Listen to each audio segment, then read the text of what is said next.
Ерөөсө хөгжлгүй явдсан шүү дээ. Ерөөсө санаад орохгүй юм чи ямар сони. Санаад орохгүй байгаа нь өөрөө сонир байна уу? Тэг хөгжилтэй байна тий. Хөөх гэтэл тийм.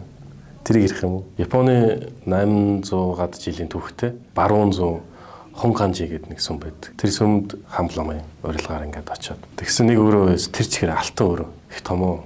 Тэгсэн саяхан сэргийн цэцэрлээд дуслаа 80 кг алт орсон. Тэр бол ерөөсө сэргийн цэцэрлээд хэдэн жилдээ юм те сэргийн цэцэрлээд дуусч байгаа. Гэхэд л ороход бол ингээд гял залуулсан. Бурхан шүтээ юмтай бүх юм. Тэг хуучин ямар байсан яг тэр төрхөөр нь тэгээ алт өргөөд ингээд алтцсан. Тэгэхээр соёлын өвдөө бол тэгж их анхаарал бол ханд болдог. Эргээд үнсний ч гэсэн олон нийтэд түгээн дэлгэрэл ажил хийдэг. Тэр бол гайхамшигтай. Гэхдээ тэрийг очиж үзэх юм зөв шүү.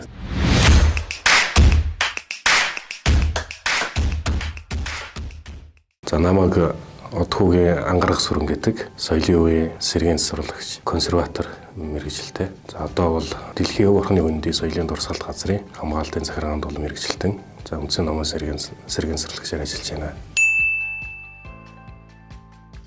За би мэргэжлэр 2010 оноос хойш ажиллаж байна. Тэр энэ мэргэжил бол өөрөө их ховор мэргэжил. Монгол улсад бол цөөхөн одоо мэргэжлийн улсууд бол байна. Гэтэл бол соёлын өв бол маш олон төрөл хэлбэрээр их олон байдаг. Тэгээ соёлын өв бол хүнтэй адилхан ингээд хөгшрөөд нас одоо уртсахын хэрээр бол хэврэг болдог. За тэгэхээр гэмтлийг нь одоо зогсоох, тэрний хариу арга хэмжээ авах, сэргийн сурлах юм шаардлага бол үүсдэг. Тийм учраас одоо энэ соёлын өвийг одоо хамгаалах, хойч үедээ яг өвлөлөө уламжлуулахад бол энэ мэргэжил чухал юм аа гэд өөрөө бодсны үндсэн дээр энэ мэргэжлийн сонгоод ингээд ажиллаж байна л да. За энэ одоо миний байнгын авч явдаг зүйл л те. Томруулдаг шил. Тэгээ хүний нүдээр мэдээж бол харах боломжгүй зүйлийг бол одоо ингээд хараад ямар одоо бүтцтэй байна, ямар гэмтлүүд үүссэн байна гэдэг анхан шатны одоо үзлийг хийхэд бол хэрэгтэй багж бол байдаг. За энэ бол гэрлийн хэмжилт хийдэг багж байгаа. Соёлын өвд бол маш олон хүчин зүйлээс шалтгаалаад бол гэмтэл бол үүсдэг. Түүний нэг нь бол одоо гэрэл байдаг, зохиомл гэрэл, байгалийн гэрэл байдаг. Тэгэхээр одоо соёлын өв тэр дундаа зөөлөн идэлэл, цаас, шимийн будгаар будагдсан органик материалууд бол тодорхой стандартын дагуу люкс одоо хэмжээсийг бол зааж өгч тодорхой люксд бол хадгалах, дэлгэн үзүүлэх юм шаардлагатай байдаг. Тэр стандартыг тодорхойлох одоо энэ багажл байж байна. Өргөн одоо хэрэглэгдэх юм багажл байгаа. За энэ бол ямар багж юм бэ гэхээр сэргийн сургалтын явцад бол ашиглагдана. За хас чулуугаар хийгдсэн юм өнгөлгөөний юм багж байна. Зураг, баримл, за өөр юм алтадсан одоо эдлийг хуудсан алтад ингээ наагаад тэгээ өнгөлөх явцад бол энэ хас чулуугаар хийсэн энэ багжийг бол одоо ашиглаж нэг гоё гүлгэр тэгээ өнгөлөх процесс бол ашигладаг юм багжнууд байна. За энэ миний өдөр тутам хэрэгжилж байгаа шил байна. Энэ бол хөх гэрлийн одоо хамгаалттай шил байгаа. Мэдээж бол хүн бол одоо гараа уцс тэгэл компьютер бол өдөр болгон ашиглаж байгаа. Тэгэхээр өөрийгөө бас эрүүл мэндийг бас бодох хэрэгтэй байдаг. За тэгээд мэдээж бол компьютер байна.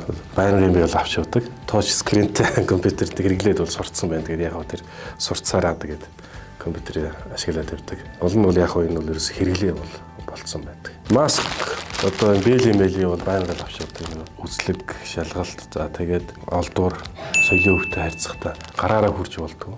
Тэгээд мэдээж бол тэнд тоосчлт байдаг. Зарим нэг нь бол хөгз мөгөн зур ургацсан байдаг учраас өөрийгөө ч тэр олдуураач тэр хамгаалах үүднээс бол бэлийн өмсдөг. За маск ан зүүж тэр олдууртаа одоо ингэж харьцах хүрэх тохиолдолд бол хэрэгэлдэг зүйл бол байгаад. За энэ ширийн дээр байгаа зүйлүүд бол одоо энгийн хэрэглээний зүйлүүд ингээ байна. Барилга цаг юм байна. За тэгээд сэтгүүл эсвэл авч байгаа. За миний одоо эзэмшиж байгаа энд ажиллаж байгаа энэ мэргэжил болохоор бол ховор мэргэжил бол ордог. Олон жилийн цаг хугацаа шаарддаг, олон талын одоо мэдлэг шаарддаг. Химийн мэдлэг, физик, за материал судлал цаашлаад урлаг өөрийн соёлын өвийн онцлогийг судалж мэдэх за мөн ёс зүй их шаарддаг юм салбар. Тийм учраас бол соёлын өв тэр чигээр нь одоо хамгаалаад хойш үедээ өвлөлөн үлдээхэд том хувь нэмэр оруулж байгаа их чухал салбар гэж харж байна. За хэцүү зүйлийг бол Монгол улсын хэмжээгээр л аваад үзвэл энэ чиглэлийн боловсон хүчин бол хангалттай сайн бэлтгэгдэхгүй байна. За нөгөө талаасаа боловсон хүчин байхгүй болоод эхлэнгүүт суур одоо тэр бааз бол бүрдээгүй байгаа тийм. Нөгөө лаборатори, нөгөө шинжилгээ судалгааны багаж технологи төхөөрөмжүүд, за материалын бааз бол одоо бүрдэж өгөхгүй байна. Энэ бол одоо манай Монгол улсын соёлын сэргийн засваралт хөгжих цаашаа нэг алхам алхах одоо тэр суурь нөхцөл нь бүрдэхгүй байгаа тань. Энэ бол одоо бид бүхний хувьд сул тал байна.